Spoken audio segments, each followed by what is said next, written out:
কতগুলো আম। প্রথমেই তোমাদেরকে বলে নিচ্ছি, গত কয়েক বছরে আমার মনে হয় না এরকম ঝড় হয়েছে। অ্যান্ড কথায় আছে না, ঝড়ের দিনে মামার বাড়ি আম কুড়াতে সুখ। অ্যান্ড আমাদের গাছেতে সবগুলো আম প্রায় পড়েই গিয়েছে। তার সাথে আমাদের বাড়ির আশেপাশে কতগুলো ঝড়ে কী কী ক্ষতি হয়েছে সব কিছু নিয়েই থাকবে আমার আজকের ব্লগটি। তো চলো শুরু থেকেই শুরু করি। হ্যালো এভরিওয়ান, আসসালামু আলাইকুম। কী অবস্থা সবার, কেমন আছেন সবাই? আশা করছি সবাই অনেক ভালো আছেন। এইটা ছিল মূলত গতকালকের ভিডিও। অ্যান্ড গতকালকে আমাদের এদিকে এত পরিমাণে ঝড় হয়েছে, যেটাকে নিয়ে গত কয়েক বছরে আমার মনে হয় না এরকম ঝড় হয়েছে।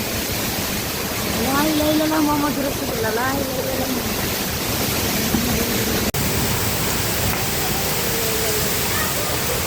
তো এই তো দেখতেই পেলেন কি পরিমাণে ঝড় হয়েছিল, যার কারণে আমি রিয়েল যেই ভিডিওটা করে রেখেছি সেটাই আপনাদের সাথে শেয়ার করার চেষ্টা করেছি, যেন আপনারা বুঝতে পারেন যে কতটা পরিমাণে ঝড় হয়েছে। আচ্ছা, আপনাদের দিকেও কি এরকম ঝড় হয়েছে কিনা সেটা কিন্তু আমাকে অবশ্যই কমেন্ট করে জানাবেন। আর আমাদের আমার দুই দাদুদের একদম পুরো গাছের সবই প্রায় আম পড়ে গিয়েছে। আমার আমার পাশে যে দাদার বাসা সেটাতে হচ্ছে প্রায় অনেকগুলো আম পড়ে গিয়েছে, আর আমাদের গাছ থেকেও প্রায় অনেকগুলো। আমার খুবই ইচ্ছা করতেছিল আমগুলো কুড়াই নিয়ে আসি, কিন্তু সম্ভবই হচ্ছিল না, কারণ অনেক অনেক বিদ্যুৎ চমকাচ্ছিল একদম। তো তারপর হচ্ছে আমার দুই দাদু মিলে হচ্ছে কিছু কিছু আম কুড়ে আসলে নিয়ে আসে। আমি হচ্ছে ভিজিনি, যেহেতু আমার পরীক্ষা চলতেছে। আমার যদি জ্বর আসে, এমনিতেই কিছুদিন আগে জ্বর হয়ে গিয়েছে। তো তারপর হচ্ছে আমার ভাই আবার অনেকগুলো আম কুড়ে হচ্ছে নিয়ে আসে। আর এখানে আমার ফোনের ক্যামেরাটা একটু ঘোলা ছিল, তারপর আমি একটু হাত দিয়ে পরিষ্কার করার পর এই তো দেখা যাচ্ছে একদম ক্লিয়ার। বাহ, কতগুলো আম! বৃষ্টিতেই সবগুলো আম পড়েছে এখন। তো দেখেন এখানে কতগুলো আম আমার ভাই নিয়ে আসছে, আর এই আমগুলো সবগুলো না অনেক বেশি মজা ছিল। লিচু আম তো, যার কারণে অনেক বেশি টেস্টি ছিল। তো আমি এই আমগুলোর ভিডিও করে একটু ছাদে যাই, ওদেরকে দেখাচ্ছি বৃষ্টিতে আমাদের ছাদের অবস্থা। একদম ছাদ পুরোটার মধ্যে পানিতে একদম ভরে গেছে। যদিও এই গাছ থেকে কয়েকটা আমও পড়েছে। এই যে আম, ভাল লাগে আসলে বৃষ্টিতে এরকম আম কুড়াইতে না।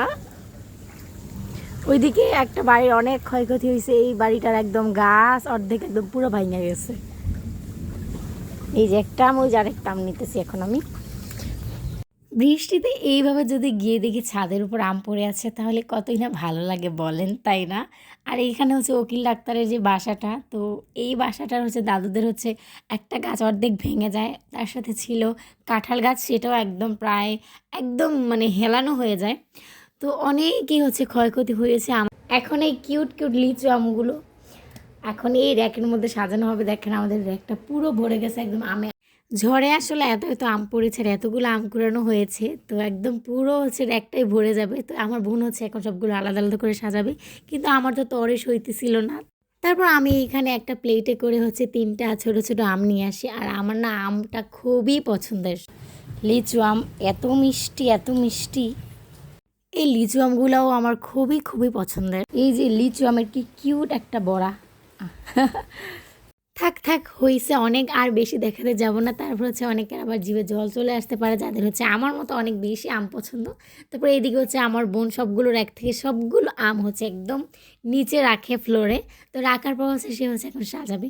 তো এই তো এটা হচ্ছে ফাইনাল লুক। সাজানোর পর তোমরা দেখতে পাইতেছো কি সুন্দর করে আমার বোন সবগুলো হচ্ছে একদম উপরে নিচে নিচে সবগুলো একদম খুব সুন্দর করে সাজিয়েছে একটা লেভেল করে, যে উপরে ছোটোগুলো, তারপর আস্তে ধীরে হচ্ছে নিচে বড়গুলা, কোনোটা ফাটাগুলা। তো এভাবে হচ্ছে সাজানো হয়েছে। তারপর আমি হচ্ছে একটু ছাদে যাই, অ্যান্ড ছাদে গিয়ে দেখি আমাদের যে কবরস্থানটা আছে আমাদের বাড়ির সাথেই, তো তার এই পাশে হচ্ছে একটা বড় একটা ক্ষেত আছে, যার মধ্যে হচ্ছে চাচু অনেকগুলো কলা গাছ লাগাইছিল। তো সেইগুলো হচ্ছে অনেকগুলো হচ্ছে হেলে যায়। তারপর আমি রাস্তার মধ্যে এসে দেখি যে কবরস্থানের সামনের যেই একটা গেটের সাথে যে গাছটা, সেটা একদম অর্ধেক ভেঙে যায়। তারপর হচ্ছে এই পাশে যে আরও কয়েকটা গাছ ছিল, সেগুলো একদম বিদ্যুৎ চমকানোর পর একদম একদম মাঝখান থেকে ফেটে যায়। দেখে মনে হবে কেউ গাছটা এইভাবে হচ্ছে কেটে রেখেছে। তো এই হচ্ছে, তো এই দিক দিয়ে হচ্ছে একটু হেঁটে হেঁটে যাচ্ছিলাম, আর গাছ থেকে পুরো হচ্ছে বৃষ্টির পানি পড়তেছিল। তো আমি ভাবলাম হয়তো আবার বৃষ্টি পড়ে যাচ্ছে, আমি ভাবছিলাম একটা দড়ি দিব। আচ্ছা, বৃষ্টি থেকে শুধু আমাদের এই দিকেই এত পরিমাণ ক্ষতি হয়েছে, নাকি আপনাদের দিকেও এরকম বৃষ্টি হয়েছে, সেটা কিন্তু অবশ্যই কমেন্ট করে জানাবেন। অ্যান্ড কে কে কোন জায়গা থেকে আমার ভিডিওটা দেখতেছেন সেটাও কমেন্ট করে জানাবেন। এখানে রাস্তার পাশে আমার চাচু একটা সজনে গাছ লাগিয়েছিল, যেটাও কিনা একদম মাঝখান থেকে ভেঙে যায়।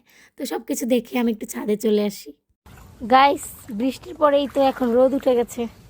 ঝড় হতে না হতে একটু পরে আবার রোদ উঠে গেছে। আসলে বোঝার কোনো উপায় নেই যে একটু আগে এত পরিমাণে ঝড় হয়েছে। তো যাই হোক, এই ছিল আমার আজকের ভিডিও।